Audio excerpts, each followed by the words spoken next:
Inconformado, Monet chamou os amigos para planejar uma mostra do grupo independente do salão.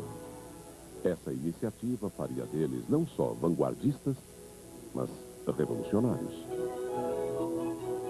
Os artistas que planejaram a exposição eram Monet, Auguste Renoir, Camille Pissarro, Edgar Degas e Alfred Sisley. Para lançar a mostra independente, o grupo precisava de dinheiro. E para consegui-lo, eles cobravam taxas e tentavam atrair novos membros. Degas convidou a amiga Berthe Morisot e sua irmã Edmar. Degas wrote, you know, Berthe Morisot and Edmar Morisot, they have real talent and they should join our group. Nothing about, despite the fact that they're women, or even though you think this may be a strange idea, no, he just said, because they have talent, they should join this group. And it's one of the most perfectly non-sexist, completely meritocratic moments, I think, in the history of 19th century art. Edmar recusou a oferta de Degas. Havia se casado e abandonado a carreira. Berthe, por sua vez, tornou-se imediatamente membro do grupo, apesar do conselho do amigo Edouard Manet. Manet, o principal pintor de vanguarda da época, negara-se a participar do grupo. Estava decidido a vencer no salão. Ao saber que Manet não participaria, Degas se indignou e disparou. Decididamente, ele tem mais vaidade do que inteligência. Manet refused to exhibit with the Impressionist painters because he thought, in fact, that this whole exercise would marginalize his art. He still, till the end of his days, hoped for government patronage and success according to the system that he understood and that he had been taught when he was a young man.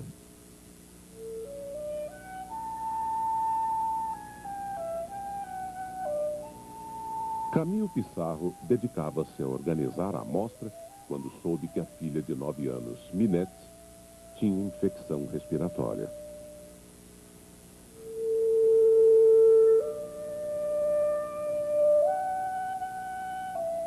O médico não pôde fazer muito.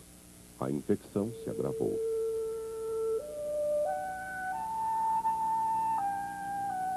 Pissarro captou uma última imagem de sua filhinha, que agonizava na cama.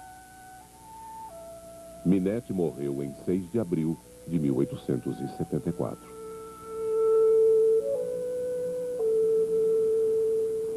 A mulher de Pissarro, Julie, estava grávida de 5 meses. Sentiu tanto a morte da filha que temia prejudicar o bebê que viria. Pissarro, por sua vez, mergulhou no trabalho. This somehow did not seem to arrest him in his, in his career. And yet, one shouldn't think, I think for a moment, that he was this sort of hard, callous, insensitive personality. It's just that he had this capacity to take on very huge emotional charges and go on with his artistic pursuit, call it obsession, as if nothing happened.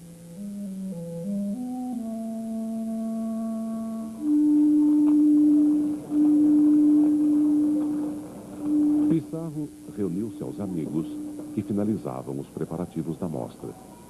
Encontraram o espaço numa das regiões mais luxuosas da cidade, Boulevard de Capucines.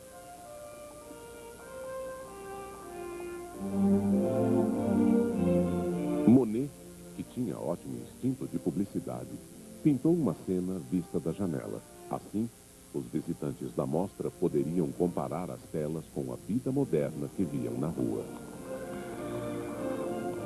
They had banners, they sold catalogs, they printed tickets, but it was very different than the salon because it was smaller, the works of art were hung in a different way, so you only saw one of them at a time rather than seeing lots of them together.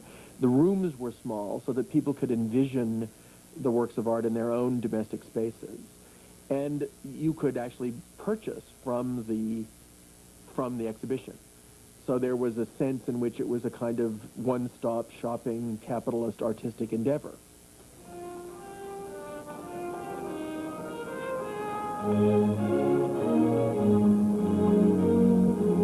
A exposição estreou em 15 de abril de 1874.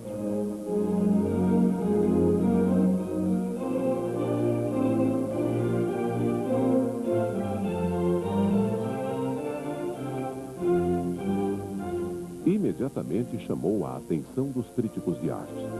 De fato, parecia que todo crítico de arte em Paris tinha algo a dizer. Mais de 50 publicações comentaram a exposição. É simplesmente a negação das regras mais elementares do desenho. O que vemos nas obras? A libertinagem é nauseante. É um desafio revoltante, um insulto ao gosto e à inteligência do público. Vimos uma exposição desses impressionistas. Diante do primeiro rascunho, E rascunho é a palavra certa. Pissarro.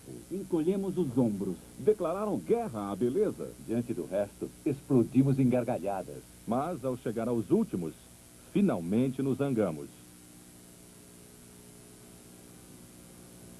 Nem todas as críticas foram negativas. Examinemos o que há de tão monstruoso, tão subversivo à ordem social nesses perigosos revolucionários. Eu digo que há talento e muito entre eles. Sua arte é vigorosa, vívida, delicada. Em resumo, é arrebatadora. The painting that became the cause célèbre of that exhibition was Impression sur le Levant, Impression Sunrise, by Monet. And the word Impressionism comes from the title of that painting. A critic said, oh, these are nothing but impressions, meaning these are not finished works. These are nothing but streaky-looking sketches where you can actually see the individual brush strokes. They haven't been all blended together the way they should be. It was a very negative term. It was not meant to be a compliment.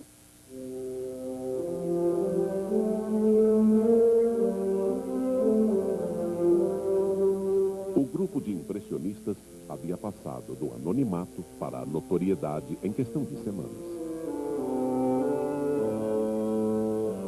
Mas o dinheiro das vendas não deu nem para cobrir os gastos. Eles ficaram tão desapontados que demoraram 2 anos para se reunir de novo e expor.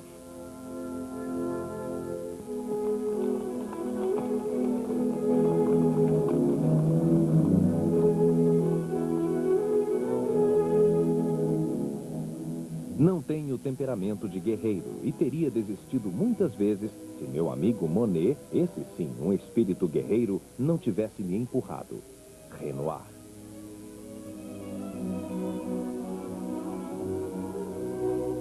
Renoir fora incentivado por Monet desde o dia em que se conheceram em 1862. Com Monet, Renoir se sentia obrigado a correr mais riscos, a trabalhar mais e a não desistir.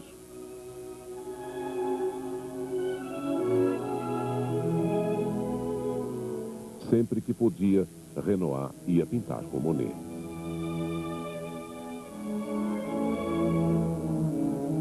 Adorava quando Monet e a mulher Camille posavam para ele. Especialmente Camille. Ao longo de poucos anos, Renoir pintou Camille não menos que 15 vezes.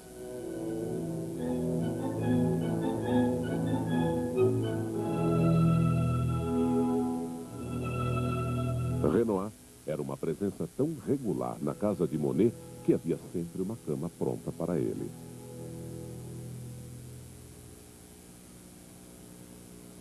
Edouard Manet também ia a Argenteuil para pintar com Monet. Manet sempre fora visto como o líder da vanguarda, mas ainda não experimentara a técnica impressionista. he came because that first Impressionist exhibition had generated enough press to make it clear that these younger artists, with their newer forms of expression, were becoming the avant-garde. And Manet, the older man upon that block, had to keep a pace. The kinds of pictures that Manet paints indicates that he came as a student of these younger artists. Also, it's true that there are pictures where he paints a kind of homage to Monet himself, as if he recognizes that Monet is indeed a leader of a new group of artists. Manet pintou Monet trabalhando em seu barco-estúdio. Pintou os Monet no jardim. E numa tarde ensolarada, começava a pintar Camille e Jean quando Renoir apareceu. Manet and Renoir were both painting in Monet's backyard. And there are two paintings of exactly the same subject, of Camille and Jean lying upon the grass, in exactly the same location. And the story was that Manet went to take a look at Renoir's picture, and he said to Monet, "This boy just can't paint. You really better tell him to pack it up." This is something that was said absolutely as a joke, because he recognized that the Renoir was one of the devastatingly successful sketch, and indeed a sketch that makes Manet's own work look slightly staid.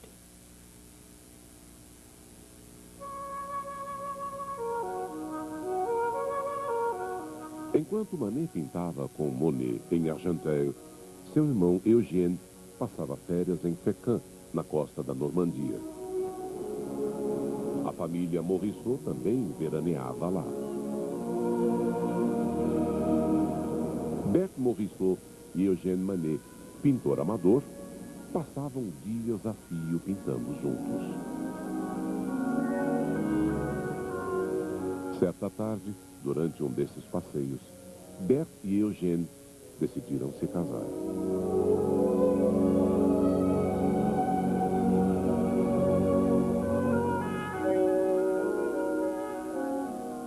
A senhora Morisot não tinha Eugène em alta conta, mas ficou feliz porque sua filha, então com 33 anos, finalmente se casaria.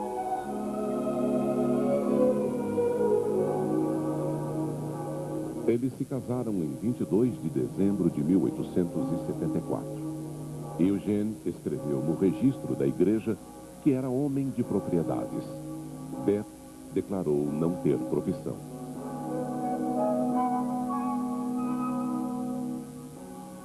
Berthe Morisot listed herself as having no profession as one of the canny strategies she used throughout her life to manage both a professional career and a satisfying personal life. What difference did it make to her what was on a document? But it made a difference to other people, and she knew that. So she gave them what they wanted and at the same time did what she wanted. Quando foi morar com Eugène Manet, Berthe não montou um estúdio particular. When people would visit the Morisot household, she would hide her work. She would put it away. She would want to appear as the conforming upper-middle-class lady rather than as a professional artist. Na primavera de 1876, os impressionistas organizaram a segunda exposição do grupo. Dessa vez, o grupo se apresentou menos como associação de artistas independentes e mais como um movimento. What the second exhibition did was to get rid of some of the riffraff, some of the people who were brought on because they would pay the dues to finance the first exhibition. And it had more works of art by each of the members who were thought to be central to the movement. A segunda exposição estreou em 30 de março de 1876.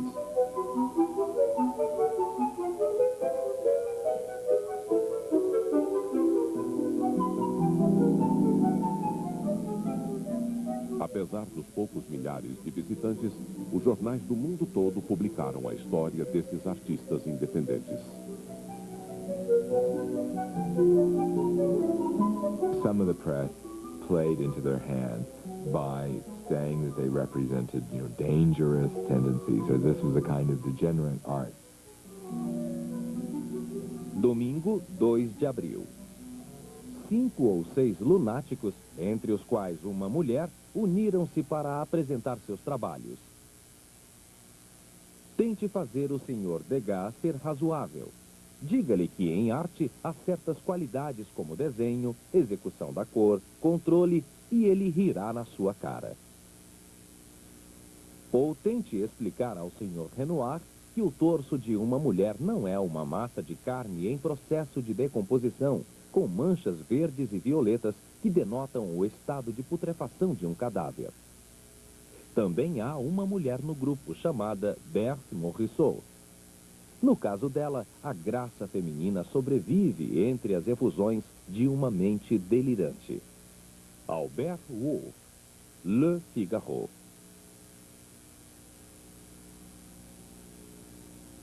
No entanto, uma visitante viu o que o crítico não vira.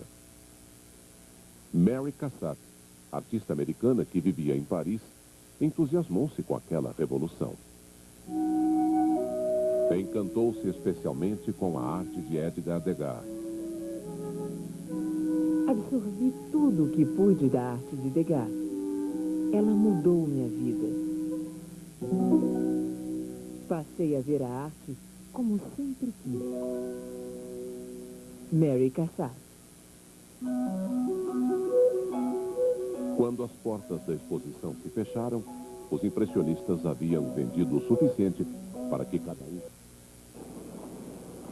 O pasteleiro Mouret, cujas finanças também eram limitadas, teve uma ideia para ajudar Pissarro. Rifa.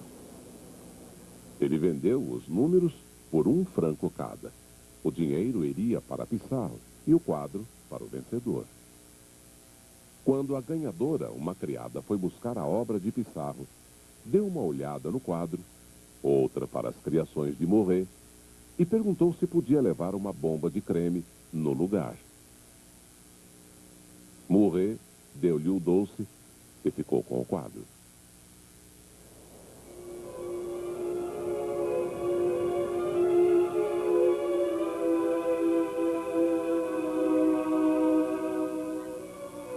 No outono de 1876, Monet deixou Camille e o filho de 9 anos para trabalhar em Montgeron, em uma série de quadros para seu melhor cliente, Ernest Hochet. Ernest e sua mulher Alice eram imensamente ricos. Não só tinham um castelo, como um trem para transportar os convidados.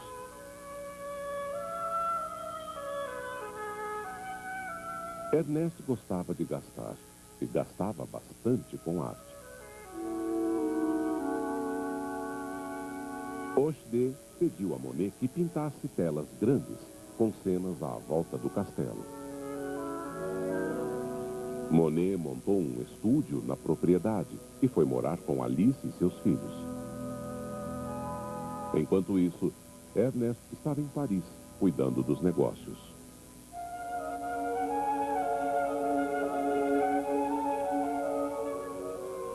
Em dezembro, Alice Hochet ficou grávida do 6º filho, um menino, que ela chamou de Jean-Pierre. Jean-Pierre acreditava ser filho de Claude Monet. Monet did develop in the late 1870s a relationship with Madame Hochet, but it's very hard to know exactly what that relationship was like. There are suggestions that, in fact, they actually produced a child. But he was not a ladies' man, however. He was not someone who seemed to be a philanderer. Na primavera de 1877, Ernest Hochet faliu. Perdeu tudo, inclusive o castelo. A família Hochet foi obrigada a encontrar outra morada, mas com poucos recursos.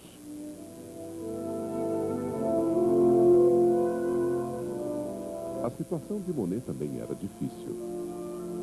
Por não ter dinheiro, os credores perdiam a paciência. Monet, Camille e Jean mudaram-se para Versailles. onde dividiram uma casa com Alice e os 6 filhos. A ideia era economizar unindo as famílias. Ernest Hochet ficou em Paris. They moved into a small house. Camille had been ill, perhaps as early as 1876, 77. There were 11 people together in this house. It must have been rather chaotic. Para piorar a situação, Camille estava grávida do segundo filho. E deu à luz a um menino, Michel, em março de 1878. Mas não se recuperou depois do parto.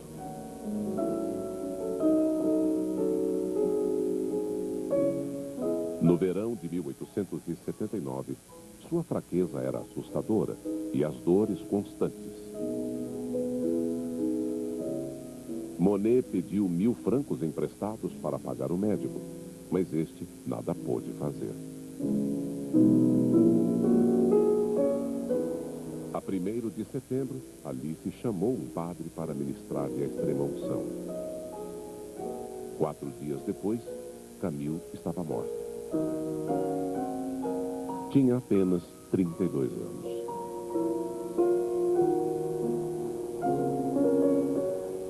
Vendo a companheira de 13 anos imóvel e fria no leito de morte, Monet, apesar da dor, não pôde deixar de enxergá-la com olhos de pintor.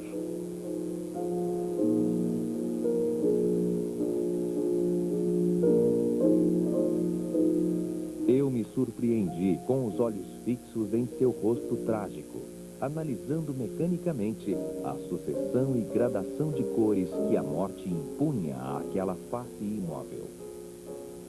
Tons de azul, amarelo, cinza. Foi a esse ponto que cheguei. Monet.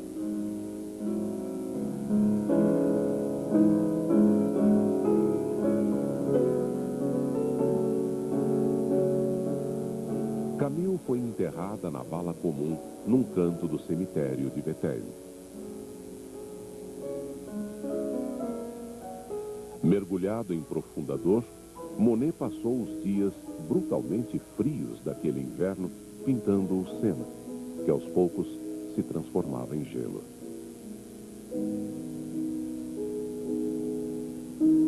Essas telas seriam bem vendidas, mas pelo resto do inverno, Monet, Alice e as 8 crianças mal tinham o que comer.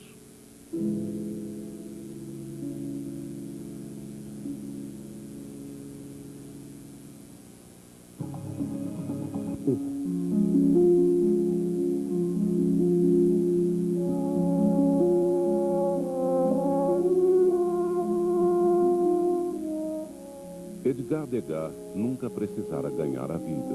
Recebia dinheiro da família e vendia alguns quadros quando queria. Mas tudo isso mudou em 1878. O pai de Degas morrera alguns anos antes e quando o inventário foi feito, ele descobriu que já não era rico.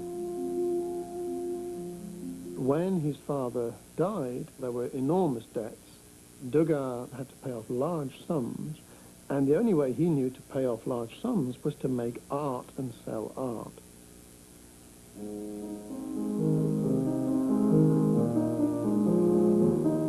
Degas aumentou a produção, concentrando-se em poucos temas. Dedicou-se principalmente a pintar bailarinas.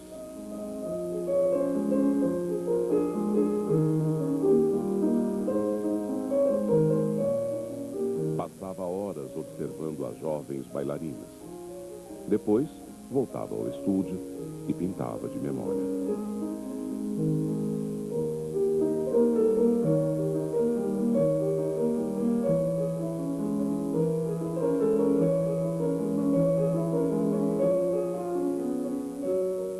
Edmond de Goncourt visitou Degas numa fria manhã de fevereiro e relatou o encontro em seu diário.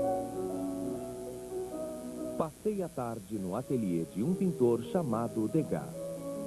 Ele gosta de mostrar seus quadros e, por vezes, ilustra a explicação imitando um arabesque.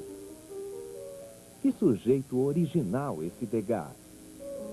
Até hoje não vi ninguém que tenha captado melhor a natureza interna da vida moderna. The dance pictures did sell well from the beginning. Everybody said Degas ballet. They called him the painter of dancers. Degas pintaria bailarinas pelo resto da vida. Cerca de metade dos quadros que pintou nos 40 anos seguintes foram de bailarinas.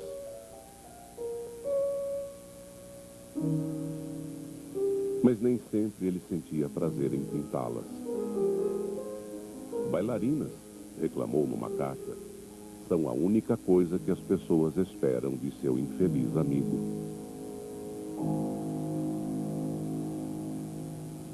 Degas escolheu outros temas. Pintou lavadeiras,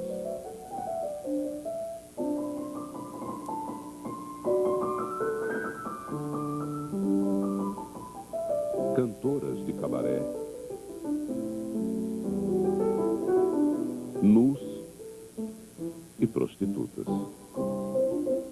Todos os temas eram tirados da vida moderna cotidiana. Degas chamava essa arte de realista, uma arte que chocava, provocava, encantava e vendia. In the 1870s, Degas did a series of monotypes based on brothels. There is no way of telling from the prints themselves whether he was there to observe or whether he was there to participate, shall we say. There are a lot of these. There are 30, 40, 50 of these prints. And they suggest that he had an acquaintance with those kinds of establishments. Degas era solitário convicto. No entanto, foi amigo íntimo de várias mulheres, como Berthe Morisot e Mary Cassatt. Cassatt era uma pintora americana que vivia em Paris. Quando Degas a conheceu, gostou de seu trabalho e convidou-a para a exposição seguinte. Degas também era amigo de Morisot. A amizade começara quando Manet os apresentara 10 anos antes. Em 1878, Degas soube que Morisot estava grávida.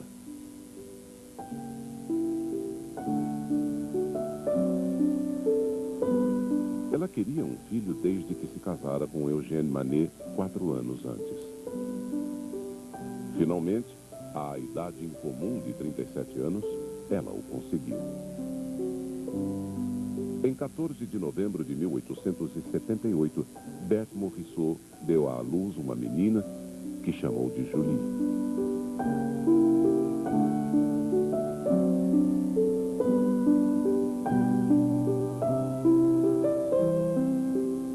Degas, apesar de seu jeito rude, tinha um fraco por crianças.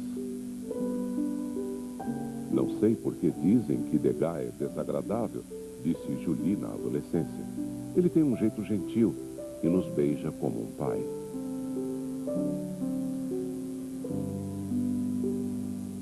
He regretted that he hadn't married and didn't have children. I don't think he could have ever made the kind of personal sacrifice that was necessary in order to sustain a relationship with one person. Viver sozinho, sem nenhuma família, é difícil demais. Nunca suspeitei que isso me causaria tanto sofrimento. As pessoas acham que sou feliz porque sorrio, feito um idiota resignado. Estou escorregando rapidamente, rolando não sei para onde, envolvido em desenhos ruins, como se fossem papel de embrulho. Degas. He was one of those people, I think, who moved from low points to tremendous high points. And there are even hints that he might have been contemplating suicide, bringing the whole thing to an end.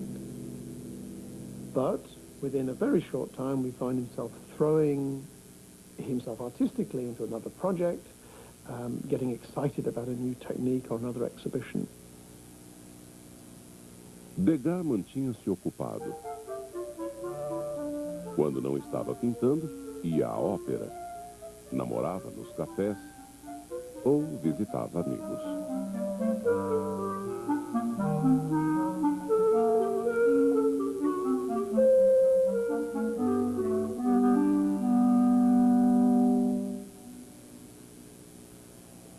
Também se dedicou a organizar exposições impressionistas, mas era ácido, combativo e só se interessava por sua opinião.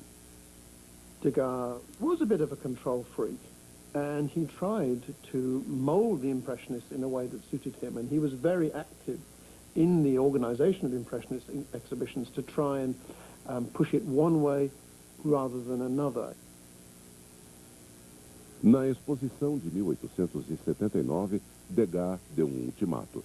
Ninguém mais podia submeter seus trabalhos ao salão e, ao mesmo tempo, expor com os impressionistas.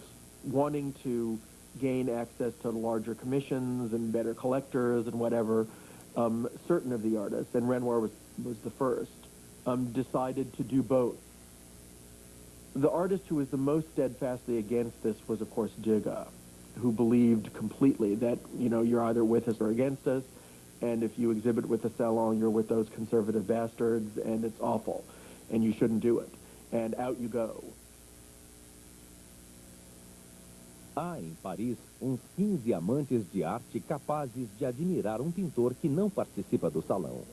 Minha contribuição ao salão é puramente comercial. De qualquer maneira, é como certos remédios. Se não faz bem, tampouco faz mal. Renoir. Degas nunca perdoaria Renoir por expor no salão. Mas Renoir tomara uma decisão astuta. Em 1879, a tela que expôs no salão, Madame Charpentier e Filhos, foi um grande sucesso. Renoir logo seria um requisitado pintor de retratos. Renoir's in his mid-30s. He's not a débutant, he's not a newcomer, and he's eager to be painting large canvases of what we might call Parisian sociability.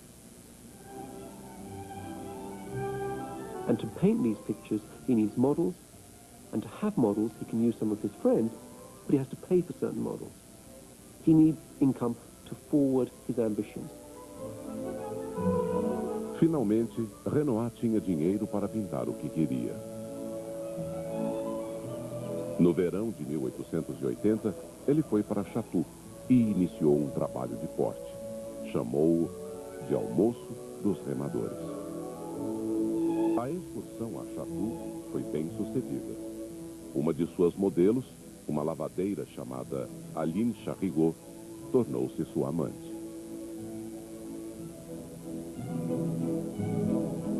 O agente de Renoir ficou tão satisfeito com o Almoço dos Remadores que o comprou imediatamente. Renoir passou a vender em duas frentes: a arte impressionista para o agente e retratos para clientes, graças às mostras no salão. Parecia que Renoir, depois de quase 2 décadas de luta, finalmente vencera.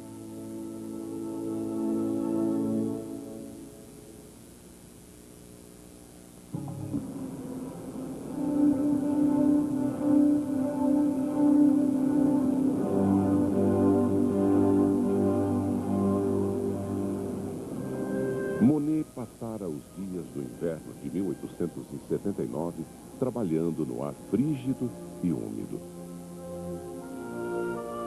Pintava o Sena, que fluía em meio ao gelo. Naquela primavera, ele submeteu 2 telas ao salão. Vira como Renoir se saíra bem no ano anterior e também queria tentar a sorte junto ao júri conservador. E havia uma década que não tentava. Mas isso significava que não poderia expor com os impressionistas em 1880. A regra anti-salão de Degas o excluiu. It's Degas' stubbornness and sense that he should make the rules and should determine under what conditions others would participate. and that he was as absolute as he was in those rules, particularly the anti-Salon rule, that created the biggest tensions in the movement. Degas was divisive, yes, there's no doubt about that. He could be extremely obstreperous. He would fight against plans that other people put up, and it didn't help the future success of the movement or the group of the Impressionists to have this difficult man there at the center. Sem Renoir e Monet, e sob a liderança de Degas, o grupo impressionista, após anos de luta para ser reconhecido, achava-se à beira de um colapso. Degas espumava contra Monet e Renoir. Monet achava que se sairia melhor em mostras individuais. E Renoir, um conservador, não queria mais ter relações com o liberal Pissarro. O marchand Paul Dorin-Rouelle assistiu à autodestruição do grupo. Ele vinha comprando arte impressionista desde 1871 e tinha uma grande coleção esperando para ser vendida. He's the only dealer crazy enough to buy these paintings in the sense that very few people wanted, almost you could say no one else wanted. But he believed in these artists. He admired these paintings. He put together an extraordinary collection of works by these artists. Dorin-Rouelle sentia que seu destino estava ligado ao sucesso do grupo e decidiu que era hora de agir. Organizou pessoalmente a exposição de 1882.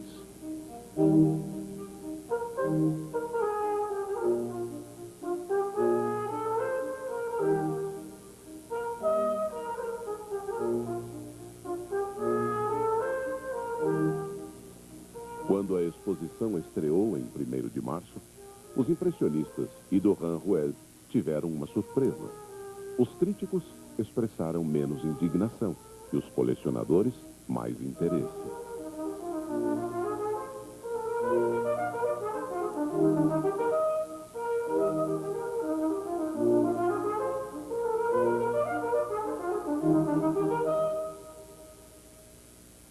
Mas depois da exposição de 1882, Dorin-Rouelle concluiu que era difícil demais organizar os impressionistas e decidiu promover mostras individuais em sua galeria.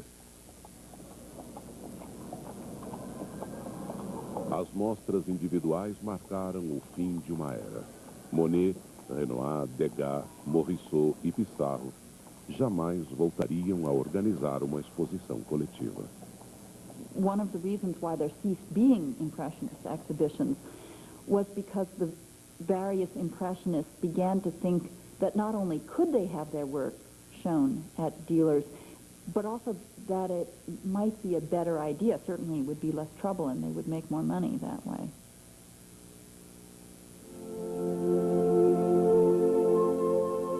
Os impressionistas haviam se separado. Não eram mais um grupo de produção. Mas no fim, os elos que haviam forjado ao longo dos anos eram tão fortes que não podiam ser rompidos.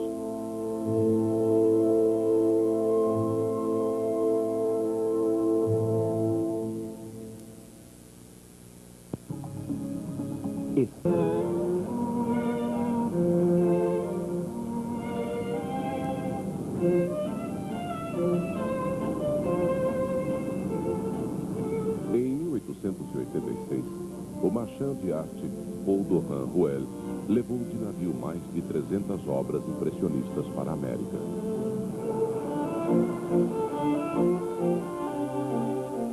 Dorin-Rouelle estava sem dinheiro e precisava encontrar um novo mercado para seu abundante acervo impressionista.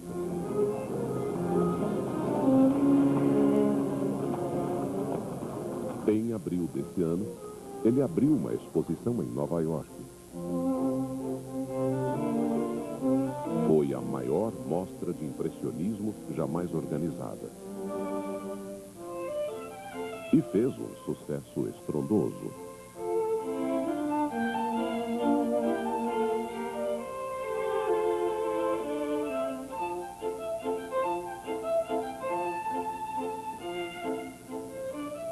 Não pense que os americanos são selvagens. Ao contrário, eles são menos ignorantes e menos conservadores que os franceses. Tive muito sucesso com telas que levaram 20 anos para serem aceitas em Paris. Paul Duran-Ruel. Com a exposição em Nova York, Duran-Ruel abriu um vasto mercado para as obras impressionistas. Mas, justo quando chegavam perto do sucesso financeiro, Renoir e Pissarro decidiram fazer algo diferente. Fui até o limite do impressionismo e cheguei à conclusão de que não sei pintar nem desenhar. Renoir. Ando muito incomodado com minha execução tosca e inacabada. Gostaria de desenvolver uma técnica mais refinada, mantendo a velha audácia. Pissarro. Each of them in their own way has a sort of crisis. In Renoir's case, it's this sense that he doesn't know how to draw, that he didn't know anything, that he has to go back to basics. And Pissarro experiments with a different type of technique.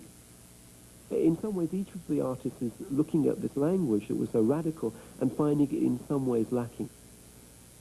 Renoir achava que sua obra se preocupava demais com os efeitos de luz, que carecia de composição, que era monótona.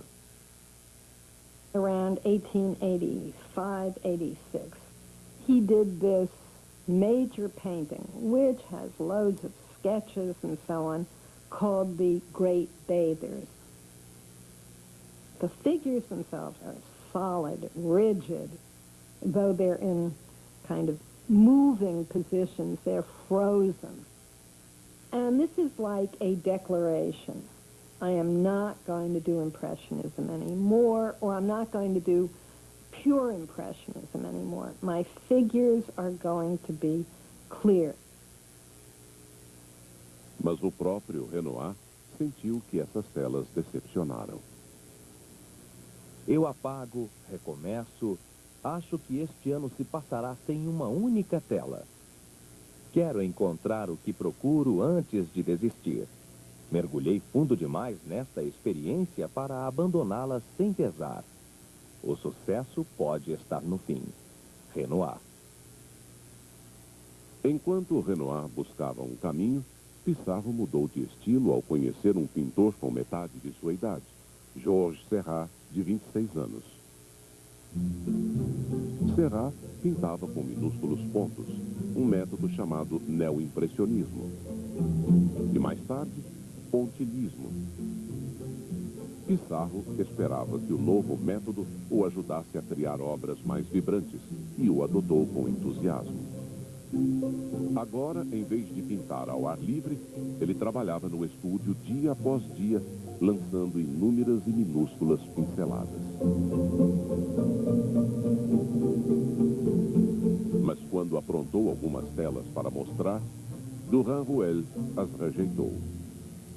His dealer simply felt that these paintings were unsellable. Not only were they unsellable, but Pissarro took a considerable amount of time to produce a single painting, weeks and weeks as opposed to days.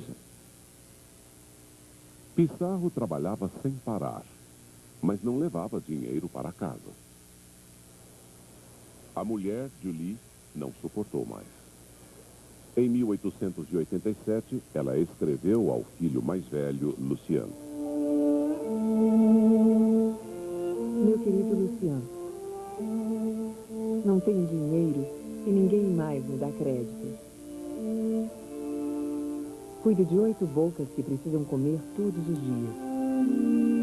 Quando chega a hora do jantar, não posso lhes dizer, esperem. Essa palavra boba que seu pai repete sem parar. Decidi mandar os 3 maiores a Paris e levar os 2 pequenos para passear na margem do rio. Pode imaginar o resto. Todos achariam que foi um acidente. Mas quando estava pronta para sair, perdi a coragem. Meu pobre Lucien, estou tão infeliz. Adeus, mamãe. Julie was the one who carried the brunt of the irregularities, of the unevenness of their lifestyle. If one wants to take Julie's side, which is definitely very legitimate, one can see in Pissarro a selfish bastard. Pissarro não poupou esforços no estudo pontilhista. Mas, além da lentidão do processo, ele contraíra uma infecção ocular. Tentarei trabalhar com um olho, escreveu a Lucien. Degas faz isso com bons resultados. De tapa-olho, Pissarro continuou a trabalhar. Renoir, por sua vez, não sentia progressos. Sua carreira estava em suspenso.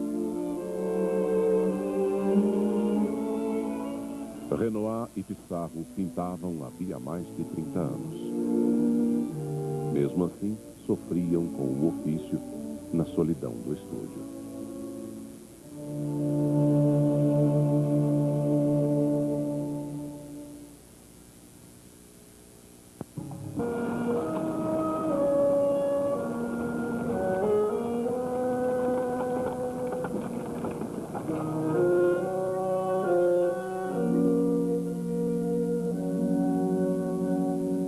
Em 1888, Auguste Renoir achava-se pintando no úmido estúdio de Paris.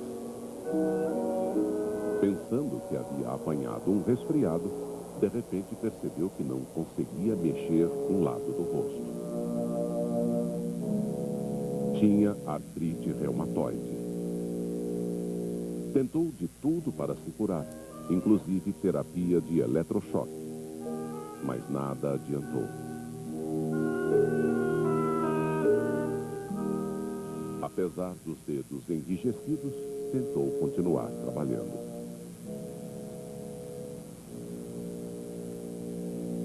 Achando mais confortável pintar poucos detalhes com pinceladas mais largas, Renoir voltou ao impressionismo.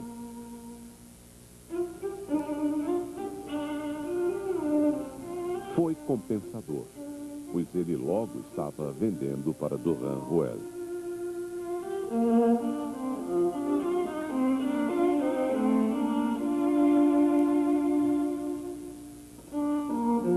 Pissarro também retomara o impressionismo.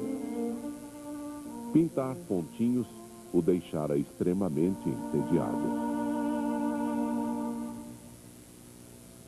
Mas a fase pontilhista o ajudara. Suas telas haviam se tornado mais vibrantes. He still uses the neo-impressionist palette to a very great extent. There are still lots of greens and purples that create this kind of quivering and symphonic palette of colors on his canvas. So he has learned a big lesson from Seurat, and he picks up the ball and runs with it. Durand Ruel entusiasmou-se com o trabalho de Pissarro e comprou suas últimas telas. Pissarro pôde viajar e pintar longe da casa em Errani. Enquanto ele estava em Londres, Julie precisou tomar uma decisão. Comprar a casa que eles alugavam havia uma década, ou enfrentar o despejo. Ela queria comprar. E pediu ajuda a um velho amigo, Claude Monet. Este lhe fez um empréstimo em troca de um quadro de Pissarro. Pissarro comes back from London and he hears this story, has a fit, and feels absolutely terrible about the fact that his wife, behind his back, went to beg, as he put it, to beg money to give them money. Pissarro temia não ser capaz de pagar o amigo. Mas não havia razão para se preocupar. Seus quadros não pararam mais de vender.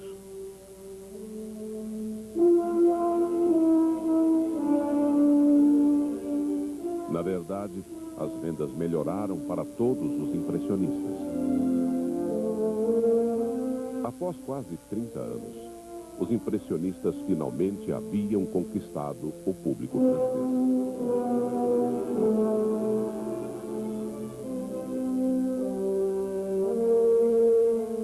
The Impressionists become quasi-established artists, people who were still pushing the envelope, so to speak, but who were providing French public with pictures that they wanted to see.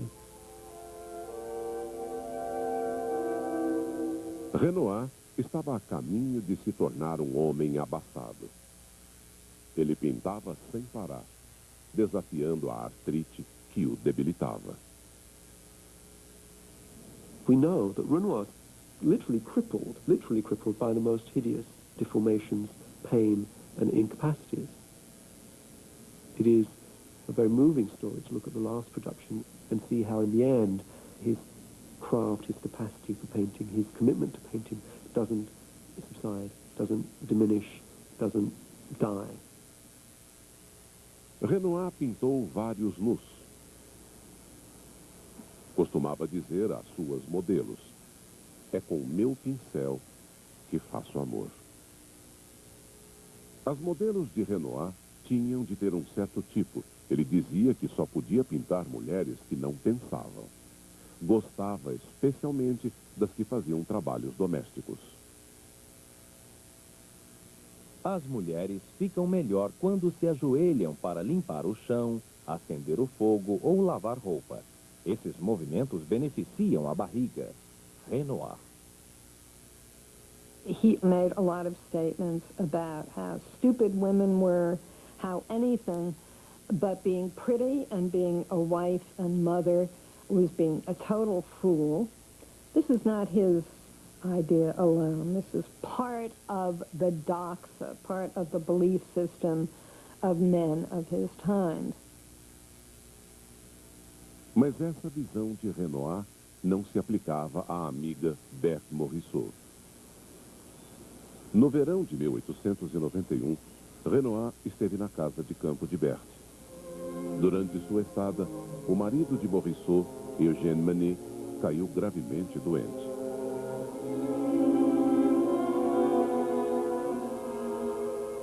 Depois de definhar durante meses, em 13 de abril de 1892, Eugène morreu.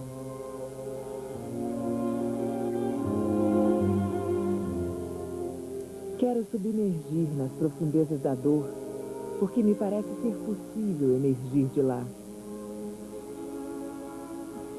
Mas faz 3 noites que choro. Piedade, piedade, não quero mais viver.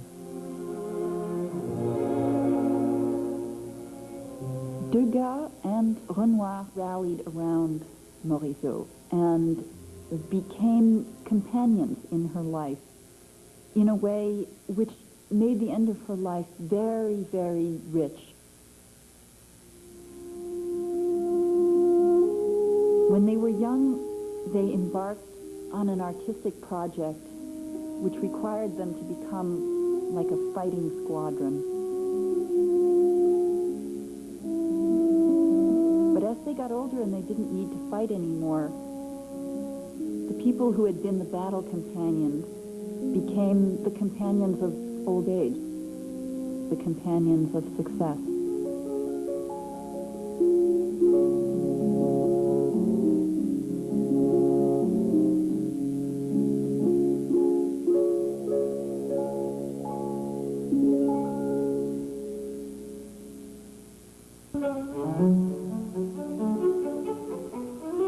Em 1889, Claude Monet foi dominado por uma ideia: pintar uma série de telas sobre o mesmo tema.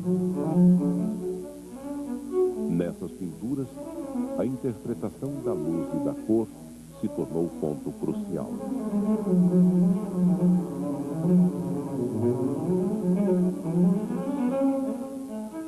Monet encontrara um objetivo para o resto da carreira: captar a própria atmosfera e passá-la para a tela. It was a way for him to be able to reveal how versatile he was. To take a single subject, hone in on it, and create different pictures from that same motif. And these pictures sold fabulously, and they made him a very wealthy man.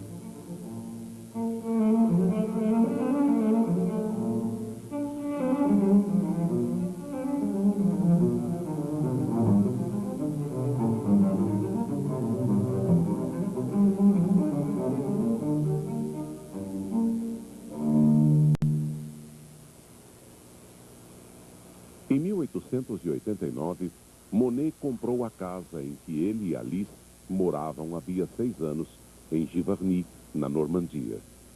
Finalmente, ele teria o estilo de vida de que gostava. Além de mordomo e cozinheiro, ele contratou jardineiros. Monet sempre gostara de jardinagem, que agora se tornara sua paixão. Projetou o jardim, mandou construir estufas e trocava plantas com os amigos. Não sou bom em nada, fora jardinagem e pintura, dizia.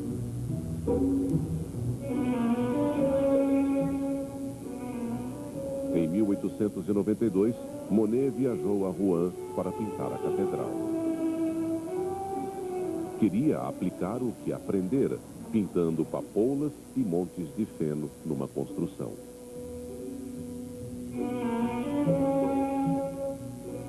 Minha querida Alice, tive uma noite cheia de pesadelos. A catedral desmoronava sobre mim. Parecia azul, rosa ou amarela. Claude. What you have with the Rouen Cathedral series was the absolutely startling range of emotions and of situations. You realize that the building itself is an armature on which to hang the strokes. It's a skeleton to be clothed with paint. This guy was flying by the seat of his pants. This is pure innovation and invention.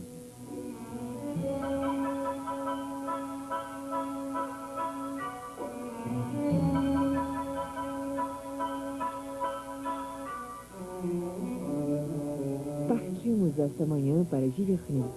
Choveu o dia todo. Monet nos mostrou suas catedrais. Havia 26.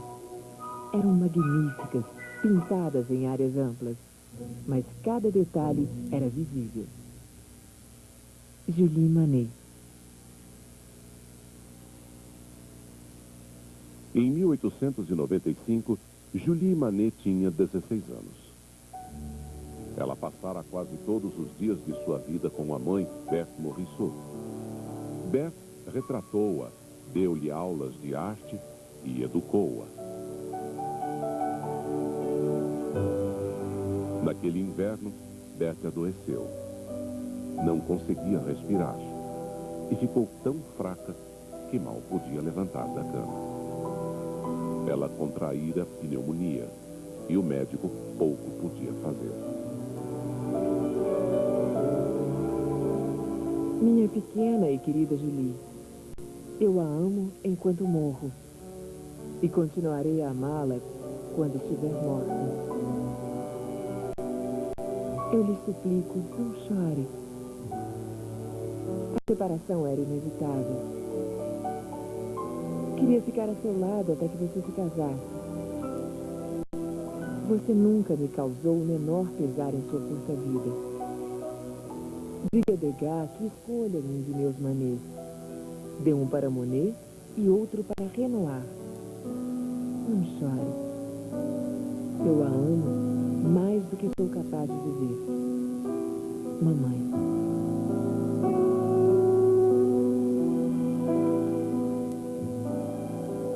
Berthe Morisot morreu na manhã de sábado, 2 de março de 1895. Tinha 54 anos.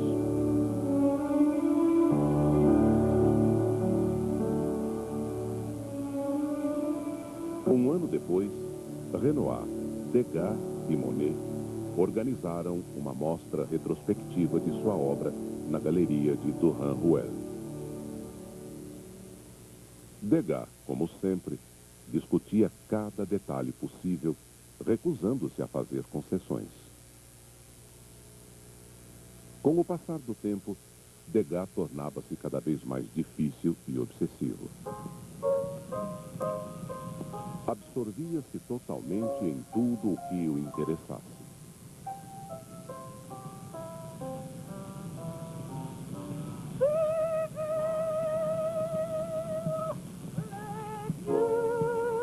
Ao ver Rose Caron interpretar Brunhilda em Siegfried, ficou tão extasiado que a pintou, compôs sonetos e foi vê-la desempenhar o mesmo papel 37 vezes. Mas nem todas as obsessões eram benignas. Em 1895, Degas, que toda a vida tivera amigos judeus, tornou-se um antissemita ferrenho. A mudança foi resultado de uma controvérsia política, o caso Dreyfus. O capitão Dreyfus era judeu e fora acusado de espionagem.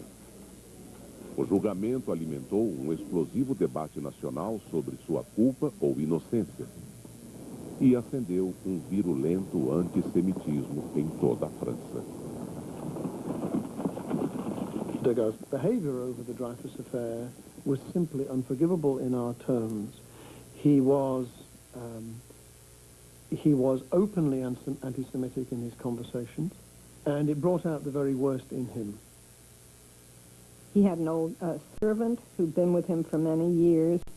She would read him excerpts from the anti-Semitic press. He cut himself off from the Jew Pissarro, who had been one of his closest associates.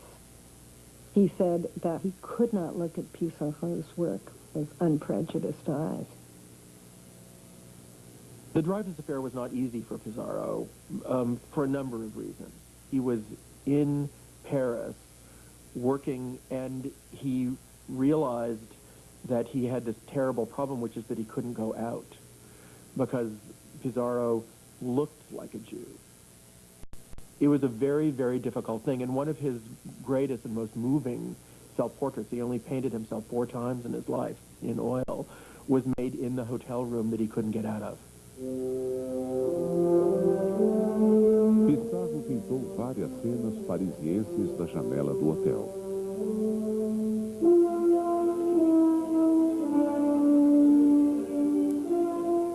E apesar da hostilidade que enfrentava na rua, suas telas faziam sucesso nas galerias. O momento de que o Pissarro finalmente chegara.